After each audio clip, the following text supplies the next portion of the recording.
भारतवर्ष कई राजवंशों जैसे कि मौर्य, गुप्त, चोल, लोदी, मुगलों आदि का घर रहा है। इन सभी वंशों ने भारत पर राज किया और भारतीय सभ्यता पर अपनी छाप छोड़ी।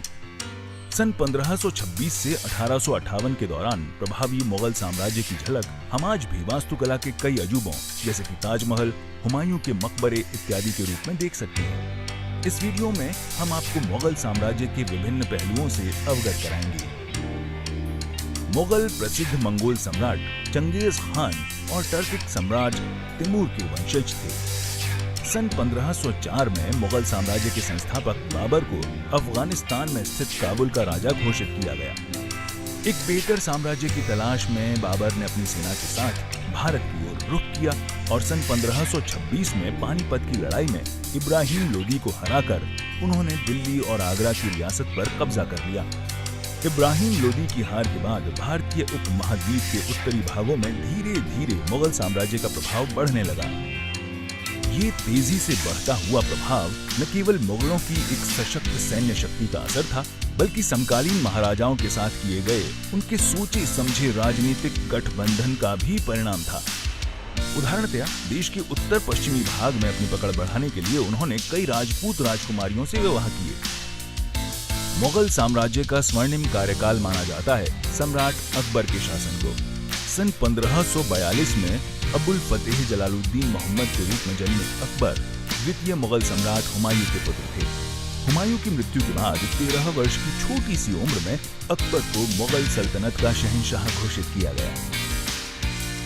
अकबर के कार्यकाल में मुगल साम्राज्य भारतीय प्रायद्वीप से निकलकर पूरे उत्तरी भाग में फैल चुका था। एक प्रतिभाशाली सैन्य कूटनीतिज्ञ होने के साथ साथ अकबर धार्मिक स्वतंत्रता के कठोर प्रचारक भी थे। अपने राज में उन्होंने गैर मुस्लिमों पर लगने वाले जजिया कर का बहिष्कार कर दिया। वो नियमित तौर पर विभिन्न धर्मों के विद्वानों के साथ वाद विवाद में भाग लिया करते थे। भूमि के सही माप के लिए अकबर ने लंबाई की इकाई को स्टैंडर्डाइज करवाया और पिछले 10 सालों के आंकड़ों के आधार पर राजस्व वसूली की दरें निश्चित की। इसके कारण स्थानीय किसानों को हर साल राजस्व भुगतान में होने वाली अनिश्चितता से मुक्ति मिली। अकबर की मृत्यु के बाद उनके सबसे बड़े पुत्र जहांगीर को मुगल सम्राट घोषित किया गया। जहांगीर शहजादे सलीम का सिंहासन नाम था, जो कि लोक कथाओं में अपनी एक कनीज अनारकली के साथ प्रेम संबंधों के लिए प्रसिद्ध थे।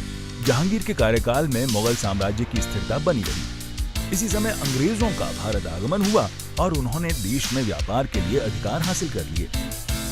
सन 1627 में जहांगीर के बाद शाहजहां को 5वां मुगल सम्राट बनाया गया।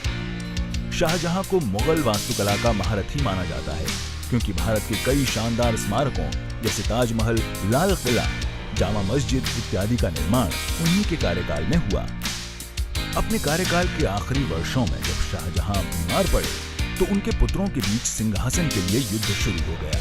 उनके सबसे बड़े पुत्र दारा शिकोह ने सिंहासन की कमान संभाली, लेकिन औरंगजेब द्वारा उनकी हत्या कर दी गई।